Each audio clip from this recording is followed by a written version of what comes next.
guess what? We got to go to our next panel discussion.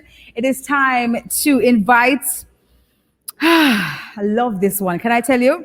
It's called Developing Cultural Communities and Community Creatives. I'm absolutely excited about this, right? So we have Miss Ryan Holder, Senior Manager, Social Development and ME for the Jamaica Social Investment Fund, who will be moderating this session. We also have Mr. Sabuki Allen, Director for Life Yard, joining the panel, Miss Nicola Green, Local Economic Coordinator for Social Development Commission.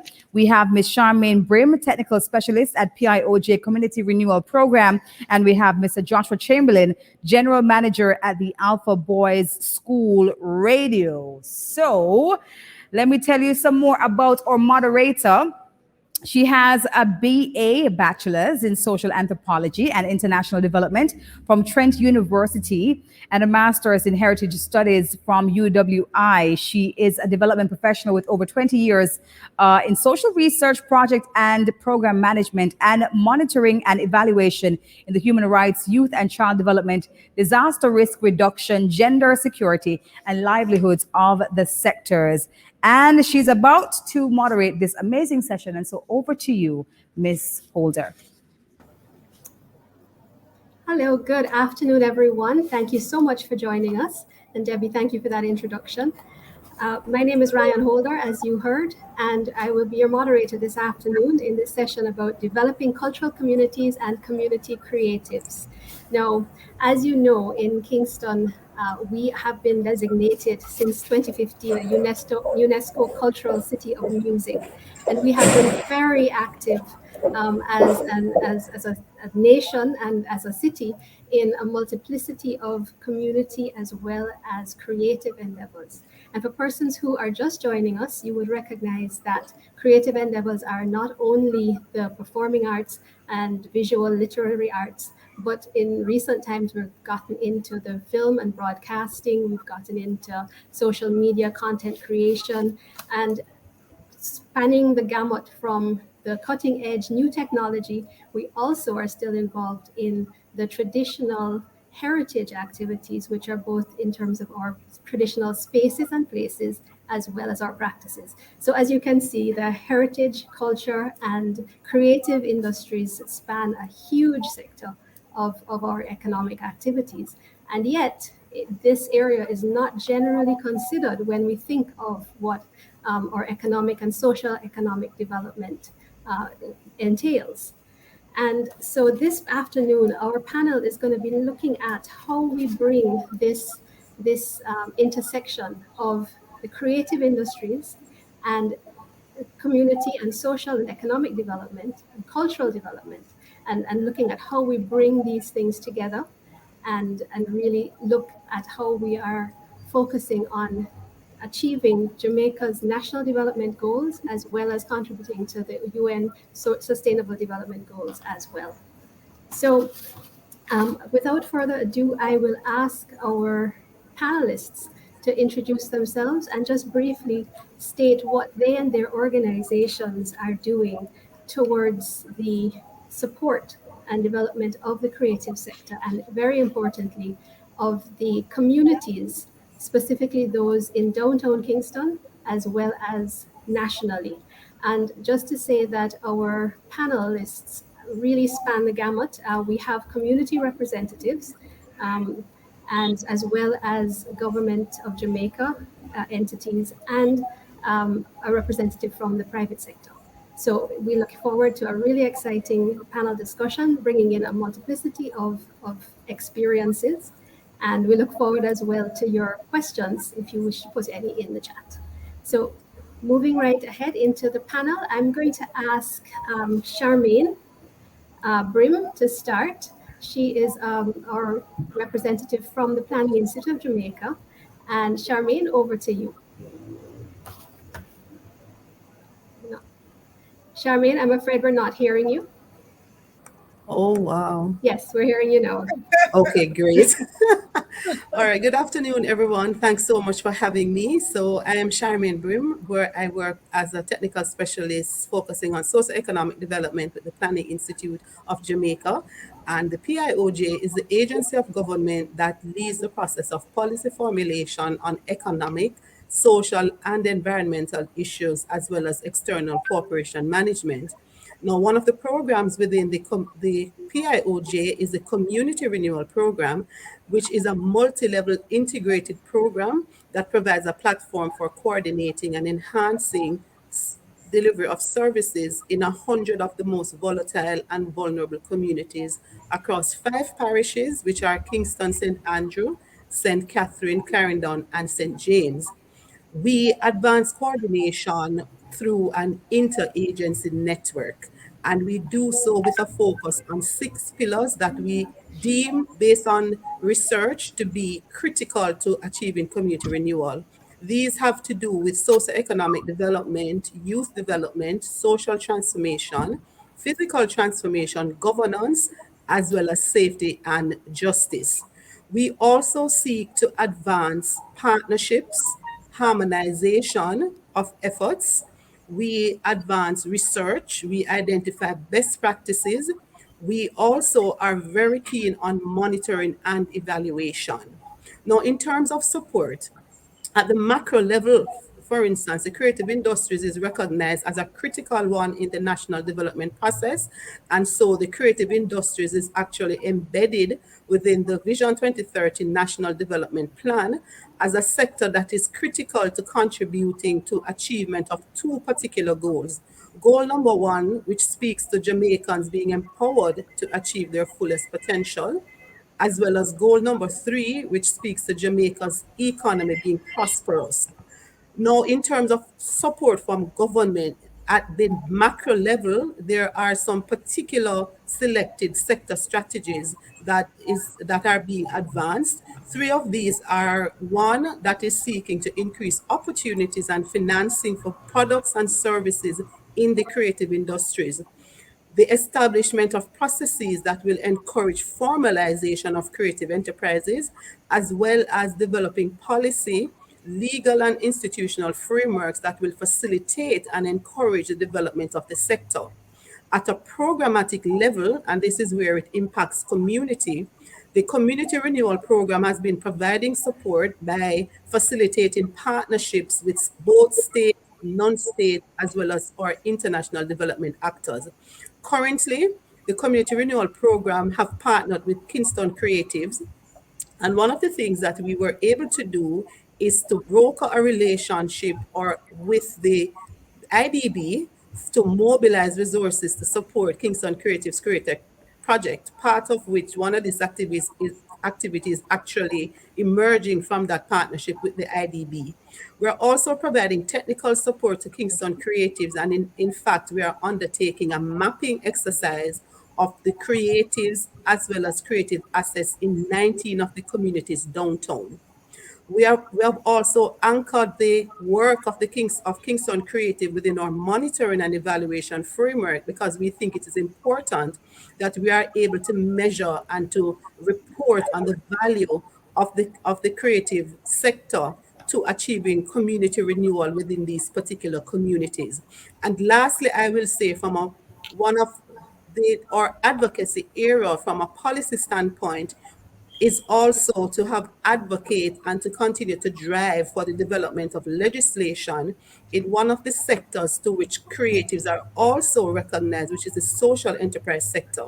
We are happy that we were able to successfully get a chapter on social value creation included in the government's MSME and entrepreneurship policy, and through technical assistance that Jamaica would have achieved through the European Union, there is now a draft legal status for social enterprise. So these are some of the ways that the PIOJ has been supporting the creative sector. So back over to you, Brian. Thanks, Charmaine. That's really good. I mean, I think one of the things that came out in several of the sessions earlier was the importance of legislation and policy that can support the development of these industries and the work of creative entrepreneurs within the spaces. So I'm going to ask now Mr. Sabuki Allen, who is from Life Yard on Fleet Street, to join us. Sabuki, are you there?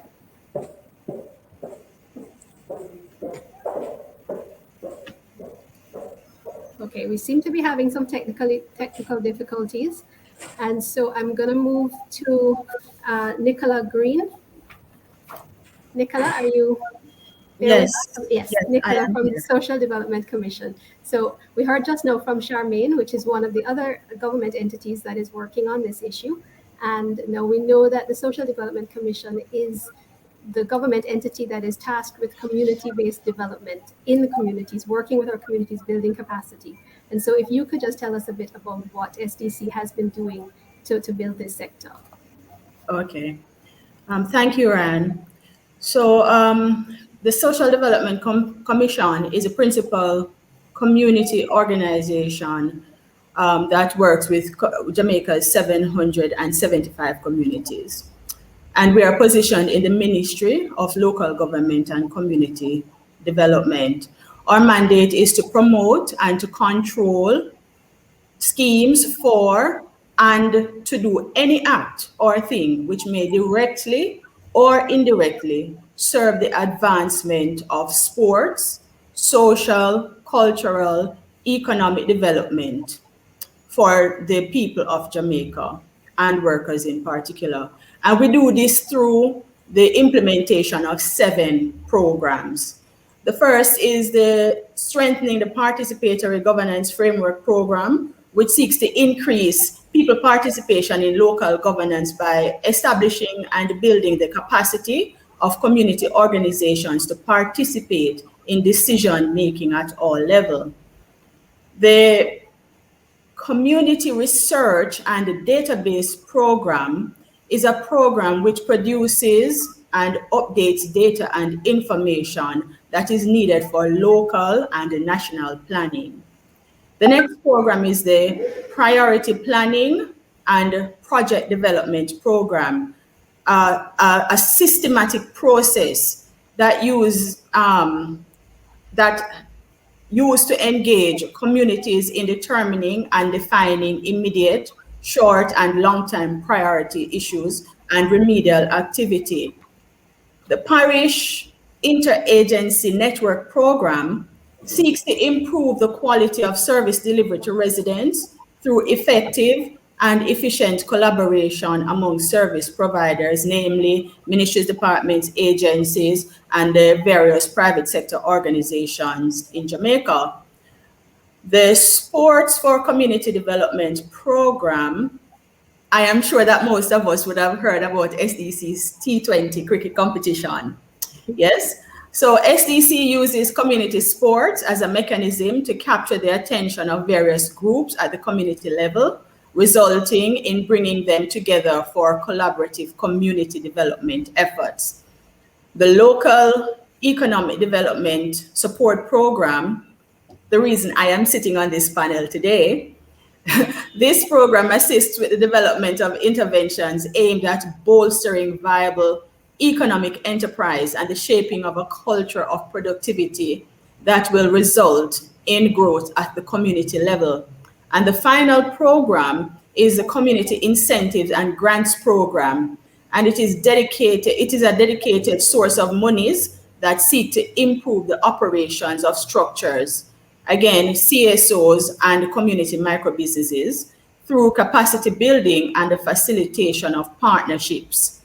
And there are several grant facilities under this specific program.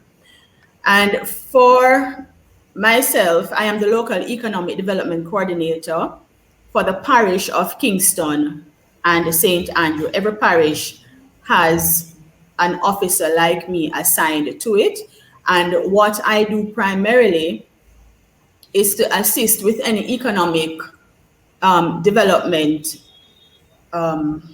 activity at the community level, primarily working with our governance groups as well as individuals to improve their businesses, whether it be through training or other areas like assisting them with seeking grant funding, or just helping them to recognize what are the important things that's required to assist them in assisting their business to grow and develop. Thank you. Thank you, Nicola. I think especially the issue of funding and the capacity building for communities and entrepreneurs is very important. And I noticed also you did mention in terms of gathering data which can be used from the community, kind of bridging what's happening in communities and community priorities for their own development with passing that data into national planning processes so that we can ensure that what is being done at the national level is in fact responsive to what's happening on the ground. And that is a critical thing that I think we're going to come back to later in the discussion.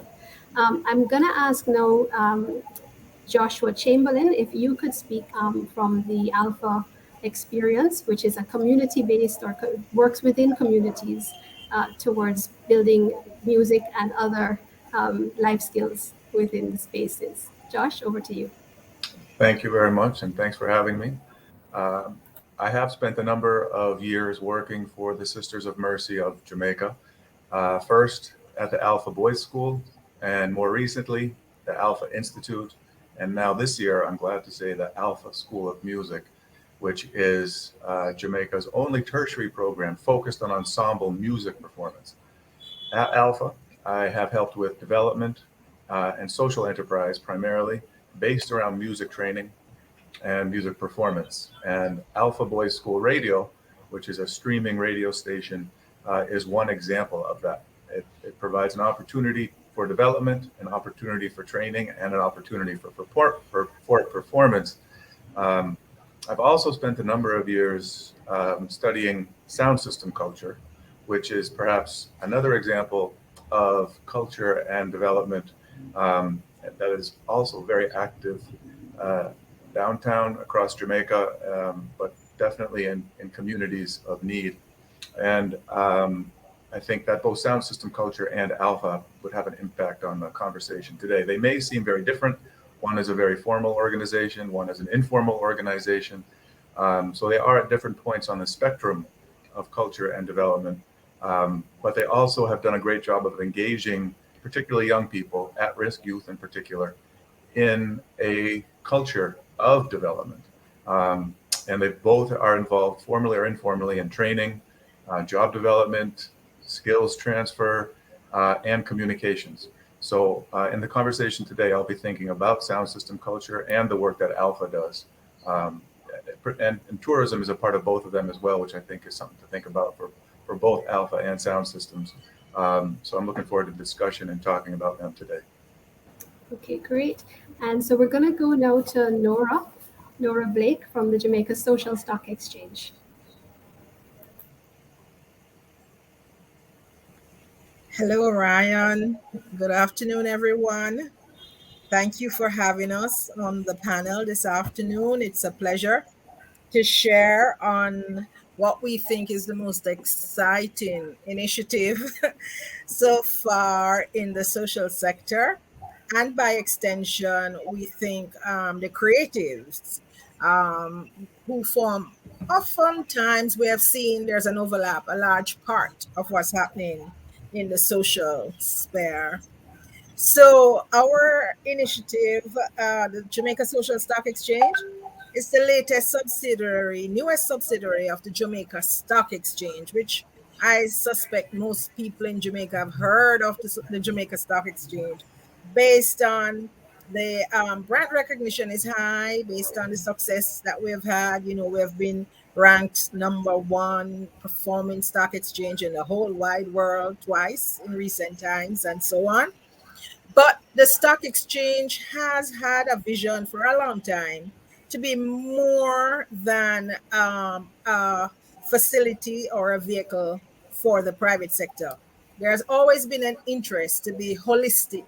How can the experience, how can the regulatory abilities and so on that the exchange has developed, how can that engender and develop the social sector as well? So it's out of that desire and being a member of the UN group of sustainable stock exchanges that the JSE launched the Jamaica Social Stock Exchange.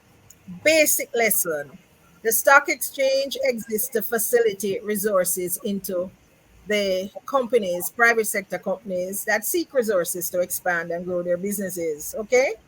Then they developed the junior market, which facilitated smaller companies to have access to financing.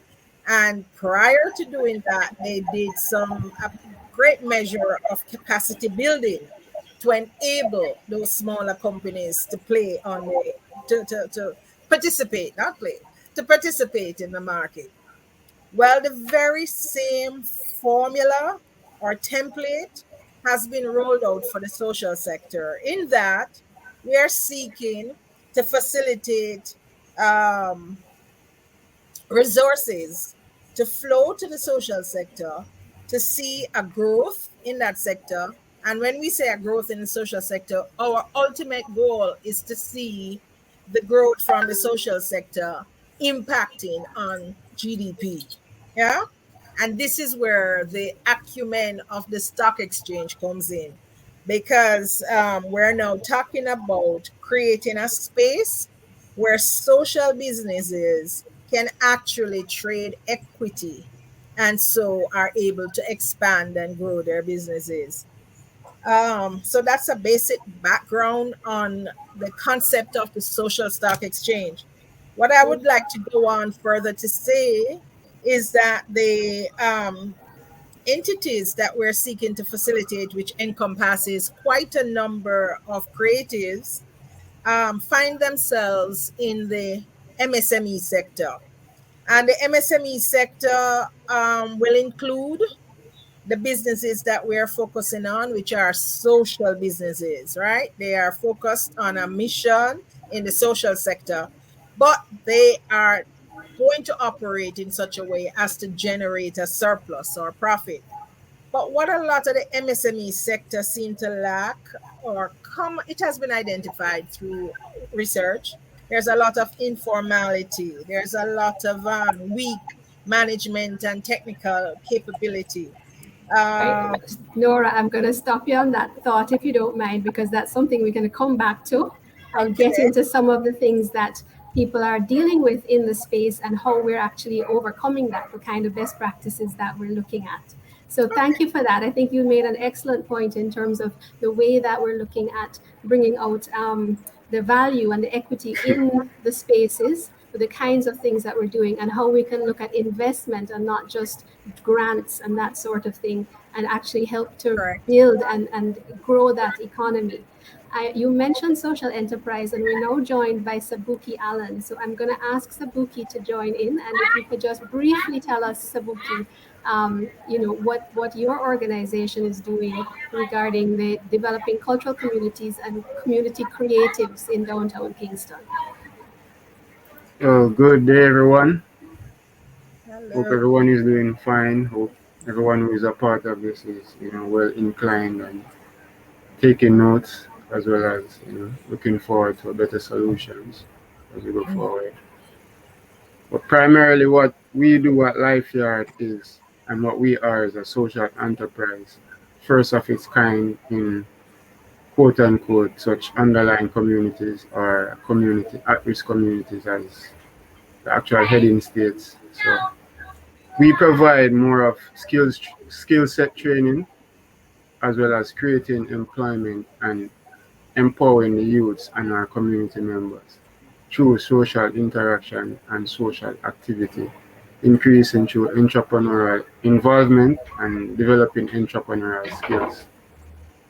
So for the likes of creating shows which is geared around cultural impactiveness within the community that represents the culture and the diaspora at large, and also hobbying the first and the largest mural space in the Caribbean with the help of the Paint Jamaica team. Thank you.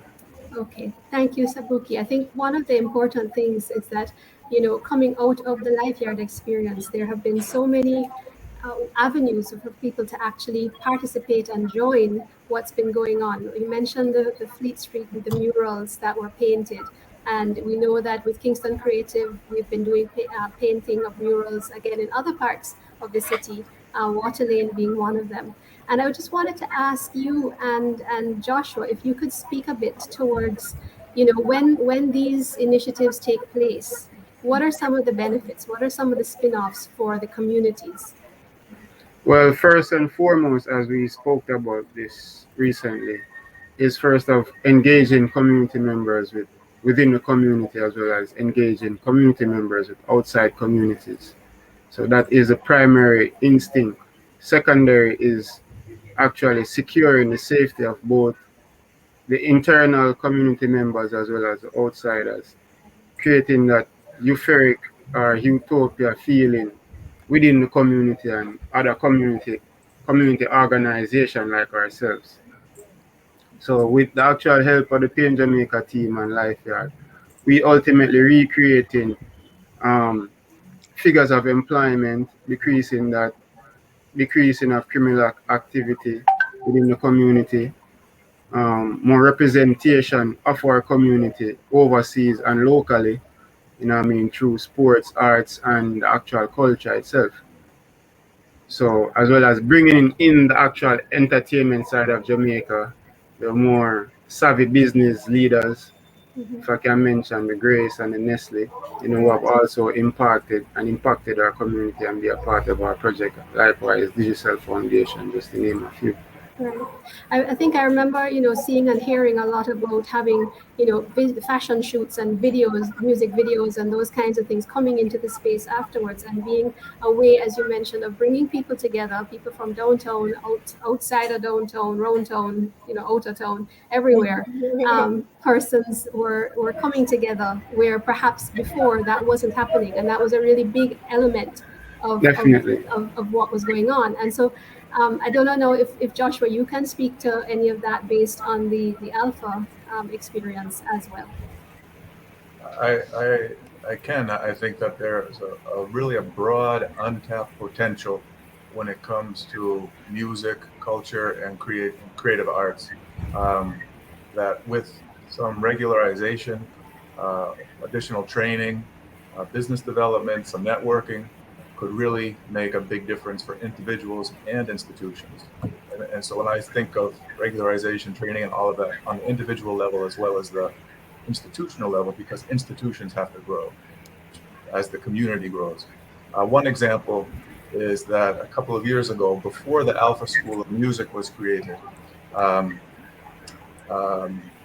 during the last batch of students that left Alpha, that graduated from the trade training program, which is the training program for at-risk youth, 3 out of, I think it was 12 students leaving the program got into a tertiary level program. And these are kids who, when they came in, had very little academic background, had no formal music training for the most part. And they made it to a tertiary level program. And I think it really spoke volumes about first the quality of the education at Alpha that the staff are able to provide, but also what can be done when that quality education is available for kids who really had no other choice, or what they thought no other choice. So I think that there is a lot of opportunity, but it's important to get into that training, get into that regularization and development for the individual and the institution. No, definitely. And I think, what's been mentioned a lot so far is what we might call some of the softer side of things, in terms of the way that it's helping individuals, and it's helping bring about some amount of community cohesion, and the real benefits, the social benefits of these activities, and this level of economic development. However, people still seem to think of the creative industries as being, one of the lower level parts of our economy.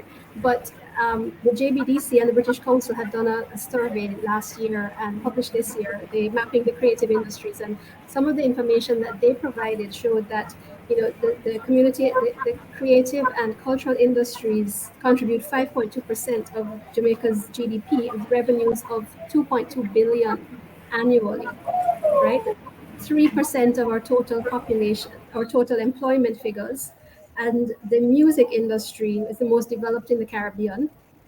We have the region's largest exporter of music, with 6,000 to 12,000 persons working in that industry.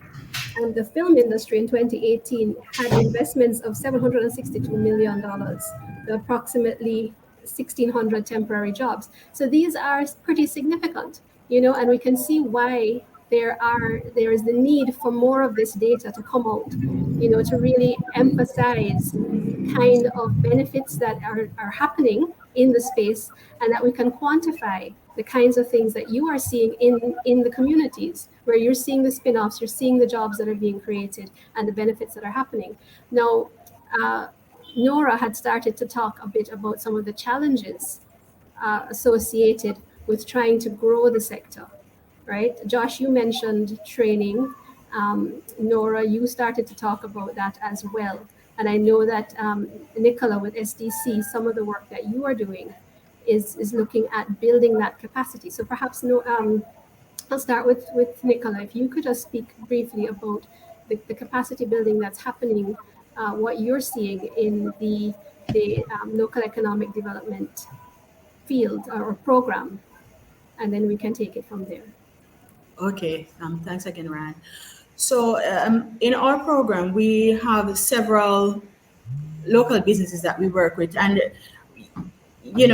as we're talking about Kingston Creatives, we have persons in our program that do a number of things, crafts such as jewelry, leather craft, handbags, shoes, crochet articles of clothing, lots of nutraceuticals and all of those things.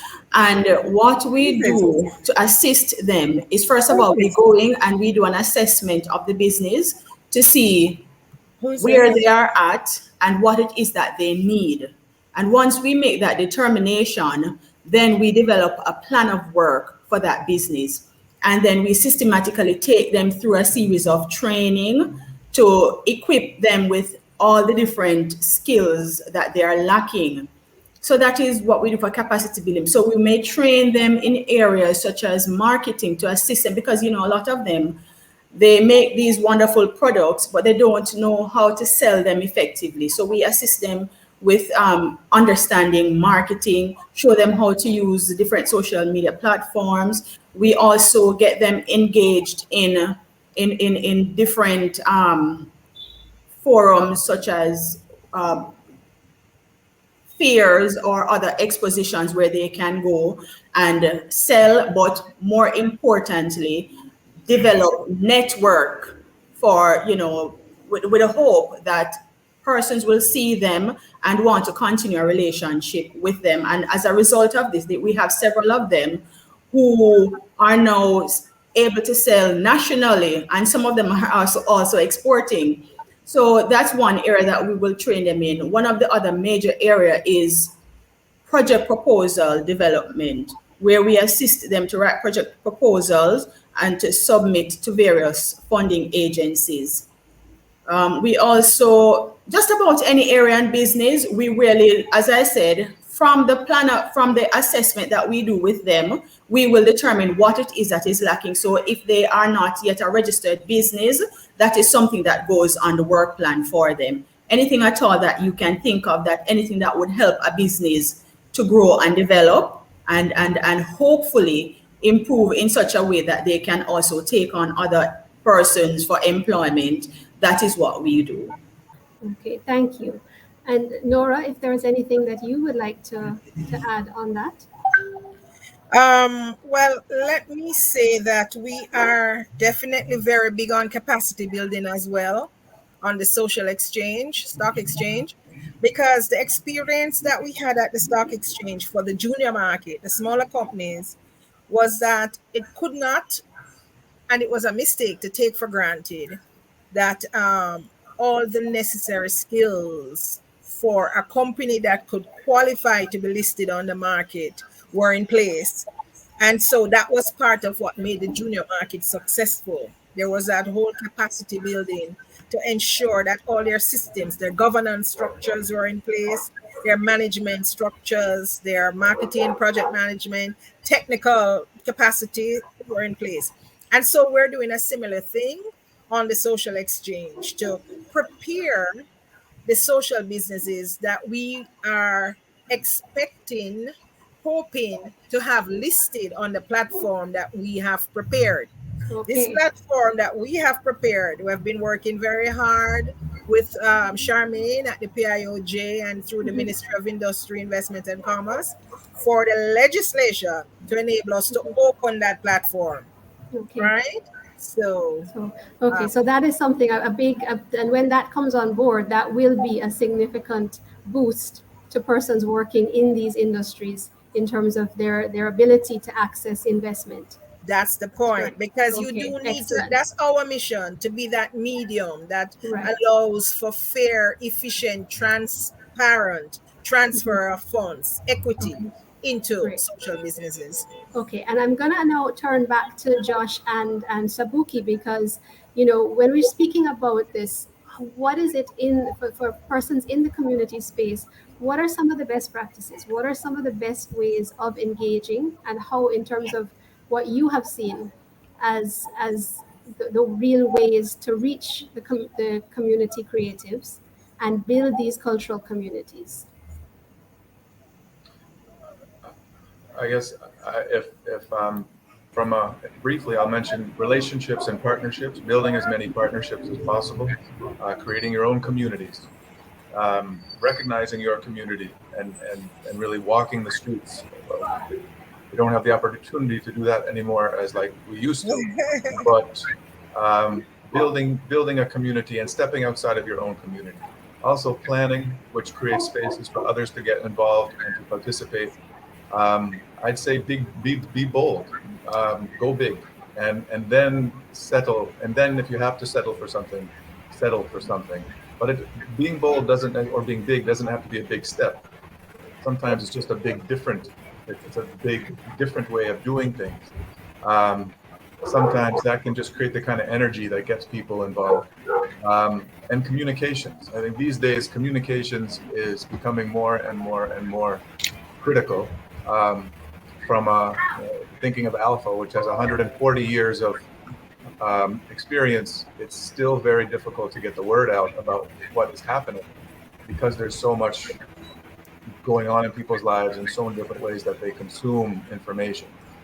So that's very hard, I think, on these community organizations. Okay, the whole issue of communication and sharing the message. Right. Okay, Sabuki? Definitely. As we say at Life Yard, merge energy, merge earth. So with merging energies and utilizing the proper field within our communities, our proper members of the communities, the councillors, you know, the important people, the business people within the community. You know, we normally create a liaison group to really can interact and know what's definitely is happening in our community. You know what I mean? Whether it's from a localized standpoint with, you know, other businesses within the community, such as um, emerging business coming in downtown. So we try our best to stay on point with, you know, executing proper planning and preparation going forward with our community members, as well as focusing more on the actual utilization of our members to give us more information and feedback on what is necessary. You know what I mean? As Joshua said, you know, communication is a very, very, very vital part of what we do. So staying communicated no matter how hard it gets or how hard it seems to be in communication with others, you know, we have to be more, you know, relatively on point with that. No, absolutely. And I'm noticing in terms of time, we're now to the point where I'm going to ask you if we can get just a few last thoughts. What would be your call to action? What would you say absolutely the one thing that has to happen to develop these cultural communities and community creatives in downtown Kingston and nationally? Mhm. What needs to happen? So each of you, As one quick point. as I said, as I mentioned before, you know, with creatives and with especially creatives within community as underlying communities or at-risk communities, you know what I mean? Most of the individuals and the members of these communities with the skill set and such forth, they are a bit, you know, off the edge or a bit, you know, scared when it comes to investors that, you know, might pry on their skill or what they have to bring to the table and them not being compensated properly. You know what I mean? So, and as well as their own safety, meaning prior their copyrights, their trademark, you know what I mean? Whether it goes to through legal amalgamation and stuff like that, you know what I mean? So, yeah, that's my call, more safety on our community, not just in terms of policing, but safety for the members of, the cultural side of it, cultural import that we have brought to the Jamaican diaspora, you know what I mean? So yeah, more safety in preserving the members of our communities which hone these type of skill, which actually bring it to the table for us to be even having such a discussion like this. You know what I mean? Definitely. Okay. Anyone else? Last thoughts?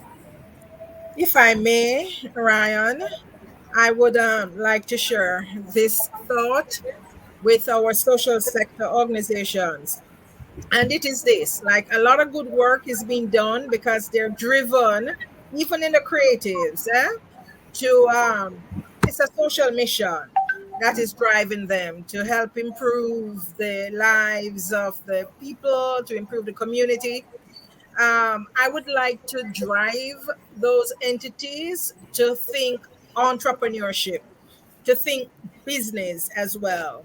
Because what is possible, the possibilities are endless when you prepare yourself, I think, for what we are doing at the social exchange that could enable capital, equity to flow into the social sector in a way that it has never done before, never happened before. May I just point out that the Social Stock Exchange, you can visit our platform at jsscja.com. And we are on all the social media platforms at JSSE XCHANGE, JSS Exchange. And you will see there you will have a repository of information on what the possibilities are. Right now, we're just dealing with not for profits, but the intent and the idea is to get the social sector into the framework, the mindset of trading equity in businesses that are profitable, though they have a social mission. All right. Josh, Yeah. anything? Oh, Oh, sorry, Charmaine was going to say something quickly. yes, I just wanted to say that I think a critical thing that needs to happen is just across mainstream society is the mindset as it relates to how we still view the creatives. I think there needs to be more change and a recognition that this is a sector that is critical to national development. It is a sector that is critical to to unearthing innovation and even for community. I mean, when I think the creative industry has a unique value in Yes. that most of what we see from the creative industry, when we think about music or sports or arts, these are the things that when you have a nation that might be divided for several reasons, you find that these are the things that people will forget. I'll forget that, hold on, I had a quarrel with Ryan last week because music is playing, or there's some food being prepared for us to eat, or there is some sporting event. So I think there is much more public awareness that needs to happen. And I think that is important that the issue of the informality is addressed, because it really hampers creatives from accessing much more, or it also puts a little limitation on government in terms of what we can do if you are not formalized. So I really Yes. think it is important that we recognize the unique value of the sector, and that our mindset is so transformed that, when our children come and say, oh, I want to become a singer or a dancer, the response will not be, you can't make money, but it's more, how can I help to That's ensure that you right. can maximize as much from that kind of career. And if I might just jump back in, Ryan, if you don't mind, to just tag something on to what Charmaine has said, the idea of inclusion, economic inclusion for the creatives and for the social sector in Yes, general. is high on the agenda of the objectives for what we're trying to do at the Social No, Status. and that's important, and I think it links back to something that Sabuki said, which was, the safety for the creatives and the persons in the communities, because Definitely, it's not not necessarily. it's not about people from outside extracting the value, repackaging and selling the product. It's about the persons who are developing the value The product themselves, the itself. product itself, are Yeah, being able to benefit directly That's right. from definitely. their own efforts. That's May There I add to was that as well? sure. And not necessarily removing the traditional quote unquote careers, I mean, which exist, because not necessarily they don't bring in that amount of GDP, but the ultimate backbone is of Jamaica or any country is the creative, I mean, the creative industry, the social industry, I mean, the actual epitome of, you know, hands-on labor, I mean. Yeah. So we can't really leave out the smaller people or the little people in regards to how big we can capacitate things in the future. You know what I mean? Absolutely. Yeah, so we have to think of things like how can we get them insured? How can they have Mm-hmm. health Mm-hmm. Health health insurance, requirements and stuff right? like that, I mean, getting a housing facilities for them, I mean, business facilities for them, Right. I mean, So the supporting implementations structure like has that. to be there. It has to go hand Yeah. in hand So it with has to the. be fully self-sufficient and self-sustainable. Mm-hmm. Okay, Definitely. great. Thank you. And we had a question from the chat. Jamaica is a Caribbean leader and has really developed an amazing infrastructure in support of the arts as an economic tool. This should be emulated by sister islands. Is there a template for this success? And I don't know, Josh, if you are able to speak to that, perhaps the from the alpha model. But I think alpha model, and I would suggest a sound system model. So one provides a formal school, and one is a informal community organization. They both recognize and identify talent. They both develop the talent, and they both help connect that talent with jobs, performances, and supporting services and careers. Um, Alpha has invested in that. Sound system culture has had more they both have had challenges, but Alpha has been able to invest in it. The Sisters of Mercy have been supporting it for over 100 years. That's obviously critical and essential and quite unique. So Did Josh say that's 100 years? I'm sorry. Did you say 100 years? I said over 100 years. Over 100 years. Definitely. He's right. He's right. Joshua Wow. is right. The music Wow. program at Alpha started in 1892. No, Yeah, I meant Josh. sound system. Sorry. No, I thought you were saying specific to the sound system. Oh. Okay. But I think that, so in that way it's unique, both in which case it is unique to Jamaica. But sound system culture is something that has been taken up worldwide, and I think that's a very interesting model as well. But in terms of music, there has to be a real, because it is a more of a formal organization, you need some real formal stakeholders to make that kind of investment over a matter of years. But I think both Alpha and the sound system model provide two perhaps very different but complementary examples. No, thank you for that. And I think it's something that we have to look at, because what this panel has shown is that there's a lot that's going on in the space. There's a lot that's being done both at the community level to build community capacity around business, around the skills development, improving the market and the product that we are looking at in terms of the creative industries. But we're also looking at different levels at how we can fund it, different funding models. We know that there have been crowdfunding efforts on a variety of levels. We have the social stock exchange that is coming on board currently with a crowdfunding model, but also looking at, in the long term, much more of the investor-centered opportunities. And we also are looking from a national level at the data collection, the policies that are driven by the evidence on the ground, and ensuring that we have the legislation that can really help to build out these very important elements of our development and our development strategies. Now, I think everybody knows this this meme that's been going around that says, being Jamaican isn't just a nationality, it's an experience. You have to live it to understand it. And the reality is that the creative industries, many of which are rooted in our community spaces, is pretty much the best means of expressing this Jamaicanness. And it's by being able to harness this that we can really build on the brand Jamaica. So it's something that implicitly is important to our development framework, but also apart from the economic aspect, one thing that has come out very strongly in all the panels today, and including on this one, is the importance of the people. That this approach really brings everybody together and gives an opportunity. Without culture, you can't have culture without people, and people have to be at the center of development. Development is not just about money, and it's not just about infrastructure, Amen. right? It has Yeah, to be about the people that Appreciate are in the spaces. definitely. And so this using the creative industry and building our cultural communities give us a real opportunity to do this in a new holistic and I think sustainable manner. And so Yes. thank you very much for all of your input this afternoon.